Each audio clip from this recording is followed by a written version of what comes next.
Ready? 5, 4, 3, 2, 1, go!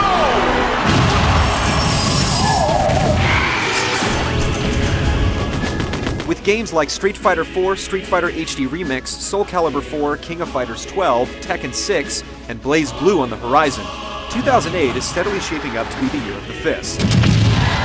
But before you start salivating over what's around the bend, one must not forget likely the biggest of them all, Super Smash Bros. Brawl.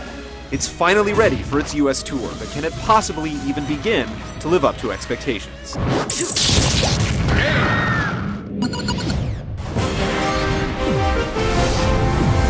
Classic multi-man Brawl event match! Fighting games with tons of modes have always gone together like oil and water, but in Brawl, they're in perfect harmony.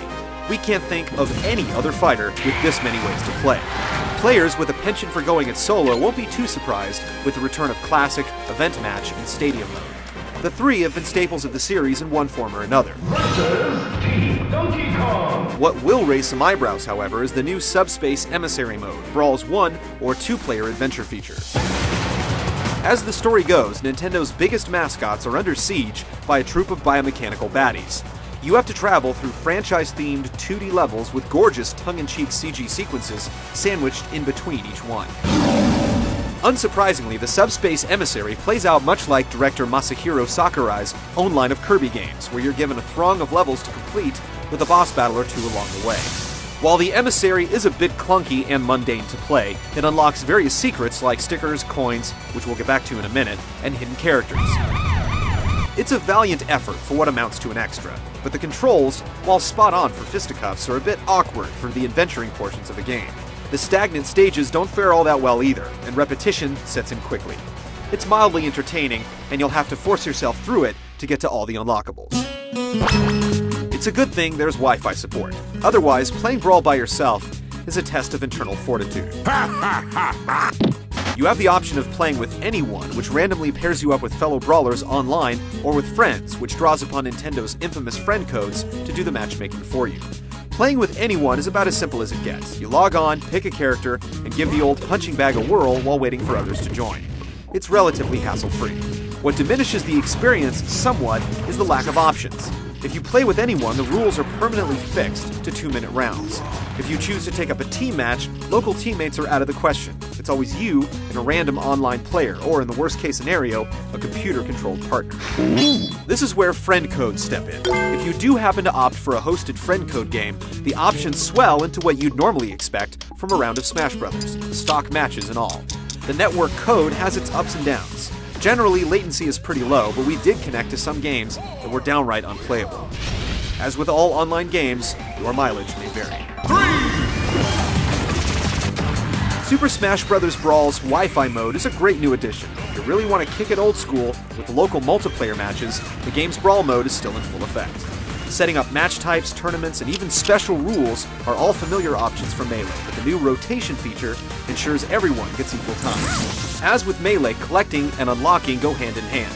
Some, like stickers that can be used to power up your characters in the Subspace Emissary, and coins that can be used in a minigame to shoot for collectible trophies, are easy giveaways.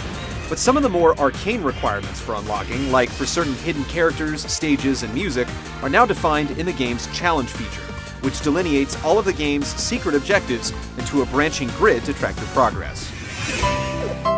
Once you're sitting pretty atop all your achievements, you can peruse the Vault feature and gaze upon your stockpiles of stickers, trophies, screenshots, and replays, or you can always build custom stages or play on classic video game stages through the Masterpiece feature. Do a barrel roll!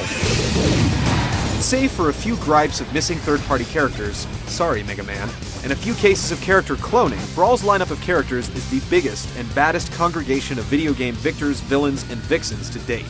Newcomers like Wario, Diddy Kong, and Captain Olimar are welcome additions to the Smash Bros. Roster, and bring their own interesting playstyles and abilities to the mix. The character roster is just as unique as the ways there are to unlock them.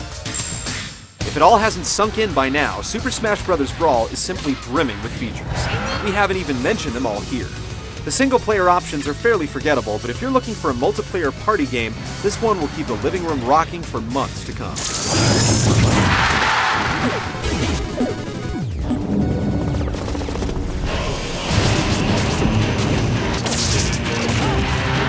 The series' percentage-based, stay-on-the-stage-at-all-costs formula hasn't changed one bit.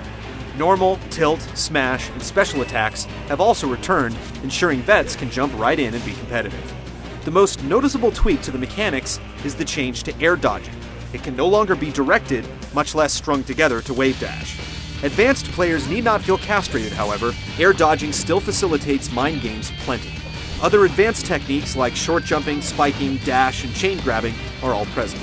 Though the game offers several different controller schemes to use, you'll want to dust off your old GameCube controllers or try to hunt one down. The Wiimote and nunchuck setup is a bit unreliable, and the classic controller suffers from awkward placement of key buttons. Items have always played a big role in the Smash Bros. Series, and Brawl is no different.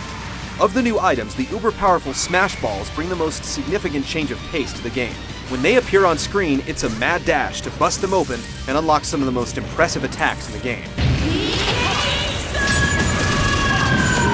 Much like the fatalities in old Mortal Kombat games, you'll be completely obsessed with seeing every final smash in the game. The Pokeball-like assist trophies are also among Brawl's notable new additions, which feature cameo appearances by some of Nintendo's most famous and not-so-famous sidekicks and underdogs. Super Smash Bros. Brawl goes farther than most fighting games in updating its play and successful strategies. The addition of the Smash Ball and the subsequent final smashes alone changes tactics considerably, yet the foundation remains. Like any great game, it's simple to come to grips with, but there's a lot of depth for those who want to dive.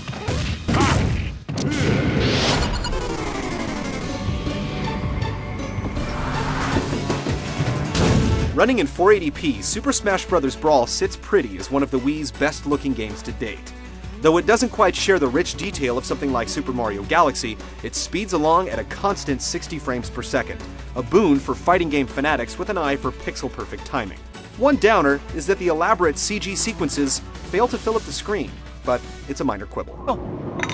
Brawl's orchestral soundtrack features an eclectic mix of 200-plus remixed and remastered classic video game tunes.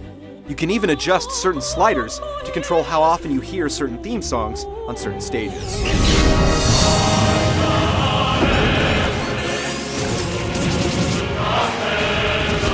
Super Smash Bros. Brawl is average, if you intend to play it by yourself.